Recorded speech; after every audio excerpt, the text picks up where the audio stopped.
बात आज से 2 साल पहले की है, जब गाजियाबाद में रहने वाले मेरे एक दूर के भाई ने हमारे परिवार को अपने घर बुलाया था।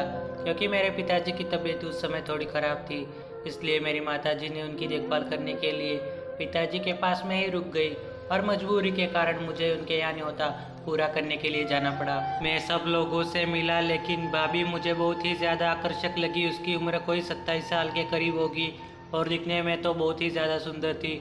उसके संदरे भी बड़े आकार के थे और उसकी पतली कमर और उसका लचीला फिगर देखकर मैं भाभी का फैन बन गया था।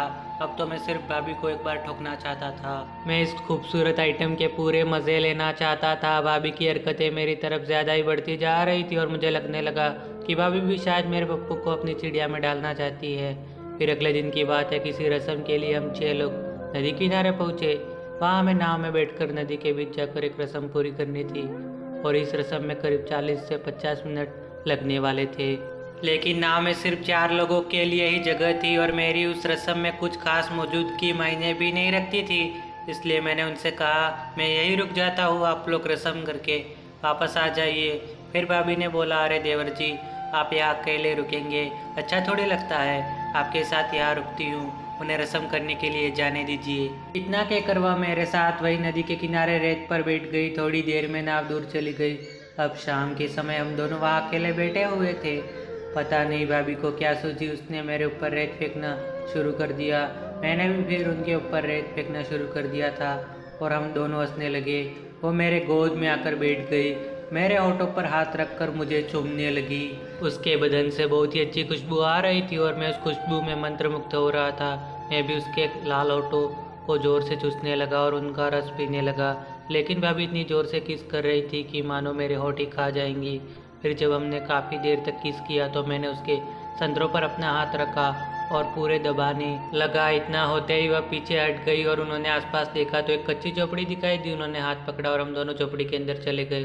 फिर उन्होंने मेरे कंधे पर हाथ रखा और एक अजीब सी नज़र से मुझे देखे जा रही थी। मुझे कसकर पकड़ लिया, मेरा अंग एकदम अकड़ कर खड़ा हो गया था। फिर मैंने भाभी को नीचे घास बिछी हुई थी उस पर लेटा दिया और उनके कपड़े उतार दिए। मैंने भी अपने कपड़े उतार दिए और अपना पप्पू भाभी को दिखाया। भाभी जी ने मेरा पप्पू अपने मुंह में लिया और चूसना शुरू कर दिया। यह पल मेरे लिए बहुत ही आनंदमय था और मैं सिसकारियाँ भरने लगा।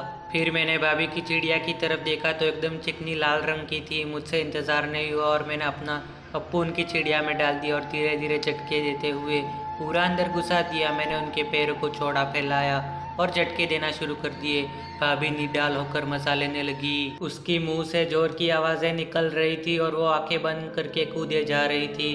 कुछ देर वो जड़ गई, मेरा मन अभी तक नहीं भरा था और मैं उसे लगातार ठोके जा रहा था। भाभी भी अपनी चूची और बदन पर हाथ फेरते हुए आनंद ले रही थी। करीबन 25 मिनट की ठुकाई के बाद मेरा माल निकलने वाला था। मैं उनसे पूछने ही वाला था कि माल कहाँ निकालूं, लेकिन तभी मेरे पप्पू ने एक पिचकारी मारी और सारा का सारा माल भाभी की चिड़िया के अंदर ही निकाल दिया। फिर हम 2 मिनट तक ऐसे ही लेटे रहे। फिर हम दोनों ने एक दूसरे को किस किया और अपने अपने कपड़े पहनकर दोबारा नदी के किनारे बैठकर बाकी लोगों का इंतज़ार करने लगे।